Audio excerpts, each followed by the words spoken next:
নামটা কি জানো, খোকন বাবু এখানে পাঠিয়েছি। খোকন বাবুর সঙ্গে আমার এমনি এমনি মুখে মুখে খাতে, কিন্তু ভেতরে ভেতরে প্রচুর শত্রুতা। কি বললাম? ভেতরে ভেতরে প্রচুর শত্রুতা। তাহলে আমি ফোনটা ফেলে গেছি।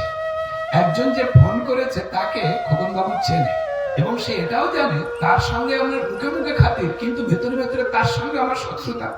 তাহলে দুটো শত্রুর কথা হচ্ছে। আমারই ফোনে দুজনে কথা বলছে, আমি নেই, আমার সম্বন্ধে ভালো কথা বলবে, দামি দামি গালাগালি দেবে। আমি নেই তো আমি জানতে পারবো। কিন্তু আমার ওই ফোনে যদি অটোমেটিক কল রেকর্ডিং সুইচটা অন করা থাকতো, একটাও বাদ যেত কি? ক মিনিট পরে কে কত দামি গালাগালি দিয়েছে সব রেকর্ডিং থাকবে। কেননা আমার অটোমেটিক কল রেকর্ডিং সুইচটা অন করা ছিল।